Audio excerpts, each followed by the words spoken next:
भगवान पिता रात्रि शरदोत्फुल्ल मल्लिका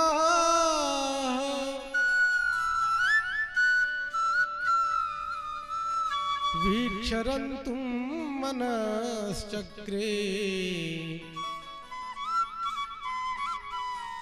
योगमायामुपाश्रितः। श्री सुखदेव जी कहते हैं भगवान अपि तारात्रि, तारात्रि वह रात्रियां। कहा जब राघवेंद्र सरकार जनकपुर में गए तो जो युवतियां थी सबने भगवान को पति के रूप में चाहा, माताएं पुत्र के रूप में चाही, तत्वज्ञ मनीषी तत्व के रूप में चाहे। जाकी रही भावना जैसी प्रभु मूर्त देखी तैसी। सबकी भावना बनी कि भगवान हमको भी मिले। और कहा कि तारात्रि वह कौन सी रात्रि? कहा जब मंदराचल पर्वत की मथानी बना करके, वासुकी नाग की रस्सी बना करके समुद्र मंथन हुआ और वह मंदराचल पर्वत डूबने लगा। सारे देवता दैत्य भगवान की शरण में गए हैं तो भगवान ने कच्छपावतार धारण किया और कच्छपावतार बन करके भगवान ने मंदराचल पर्वत को अपनी पीठ पर पधराया है। तो जो भी जलचर थे उन्होंने जब भगवान के उस कच्छप अवतार का दर्शन किया है तो उन सबके मन में यही भाव कि प्रभु कभी आपकी सामीप्यता मिले, कभी आपके पास रहने का एक सुंदर अवसर मिले। तो कहा ये सब ब्रज में गोपी बन करके आए। शरदोत्फुल्ल मल्लिका, शरद पूर्णिमा के प्रकाश से जो भी पुष्प थे वो पल्लवित हो गए, खिल गए। जैसे बहुत से पुष्प रात्रि में खिलते हैं, चंद्रमा के प्रकाश से खिलते हैं। संपूर्ण वन सुंदर हो गया, दिव्य हो गया। और ऐसा लग रहा है, श्री सुखदेव जी कहते हैं वीक्षरन्तुम मनश्चक्रे। रंतुम इतना रमणीय हो गया, मनश्चक्रे मन को चुराने वाला, दिव्य मनोहारी उस वन की शोभा, अलौकिक छटा, दिव्य छटा। और भगवान ने जब वंशी को बजाया और कहते हैं कि भगवान ने यहाँ योग मायाम उपाश्रित, भगवान ने योग माया का आश्रय लिया। और योग माया का जब भगवान ने आश्रय लेकर के वंशी को बजाया, संपूर्ण ब्रज मंडल स्तब्धित हो गया। और उस बंसी से एक गीत निकला, बड़ा प्यारा गीत। श्री सुखदेव जी कहते हैं निशम्य गीतम तदनंग वर्धनम ब्रज स्त्रियः कृष्ण गृहीत मानसाः आजग्मुरन्योन्यमलक्षितोद्यमाः स यत्र कान्तो जवलोलकुण्डलाः।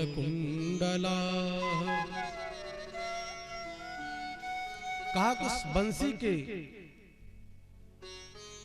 ध्वनि में जब भगवान ने योग माया का आश्रय लेकर के प्राण को फूका है, निशम्य गीतम, ऐसा गीत निकला तदनंग वर्धनम, जो गोपिकाओं के अंग में संवर्धन कर दिया, चेतना का विस्तार हुआ है, चेतना जगी और सारी गोपिकाएं दौड़ पड़ी हैं बंसी की तरफ। और कहते हैं कि एक एक गोपी को ऐसा लग रहा था, बंसी की ध्वनि सुनाई दे रही थी कि जैसे भगवान उनका नाम लेकर के पुकार रहे हैं। और आजग्मुरन्योन्यमलक्षितोद्यमाः सयत्र कांतो जवलोल कुंडलाः। और जब गोपिकाएं दौड़ करके जाने लगी, कानों के कुंडल आपस में टकरा करके जो ध्वनि निकालते थे, उस दिव्य छटा का दर्शन कराया श्री सुखदेव जी ने। कहा एक गोपी तो अपने सास ससुर को भोजन करा रही थी और जैसे ही बंसी की ध्वनि उसके कान में गई उसको लगा कि भगवान मुझे पुकार रहे हैं श्याम सुंदर। वह दौड़ पड़ी, भूल गई कि सास ससुर भोजन करने बैठे, और कहा कि एक गोपी तो अपने बच्चे को दुग्ध पान करा रही थी, और जब बंसी की ध्वनि को सुना तो वो भी दौड़ पड़ी।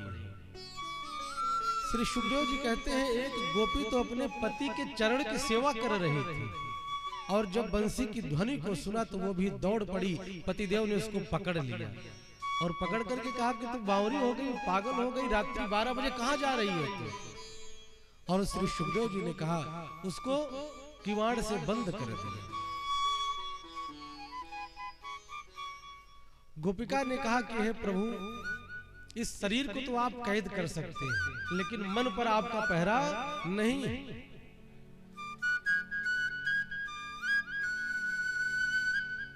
बोल भक्तवत्सल भगवान की जय।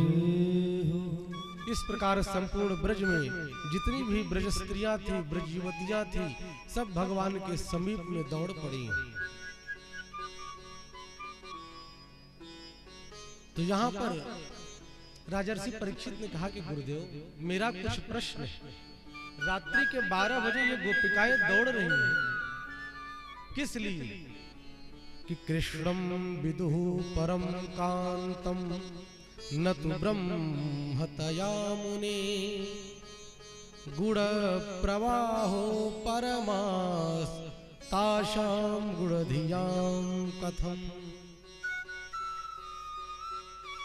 राजर्षि परीक्षित ने कहा कि गुरुदेव इन गोपिकाओं का जो भगवान के प्रति अनुराग है, भगवान के प्रति जो इनकी अनुरक्ति है, इस प्रकार उनकी दृष्टि अप्राकृतिक गुणों से परिपूर्ण हो गई।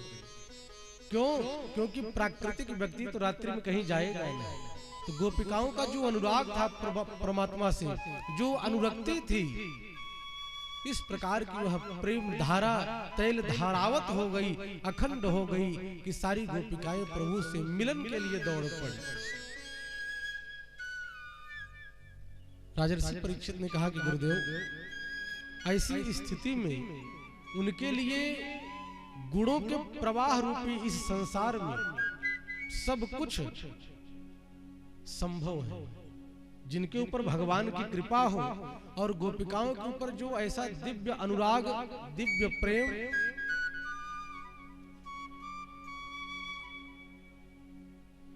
तो कहा कि प्रभु गोपिकाओं के लिए तो सब कुछ संभव है, जब कृष्ण की ही कृपा है तो कहना क्या। और फिर श्री सुखदेव जी कहते हैं कि हे राजर्षि परीक्षित, मैंने आपको पहले ही बताया क्या कि उत्तम पुरस्तादे दत्ते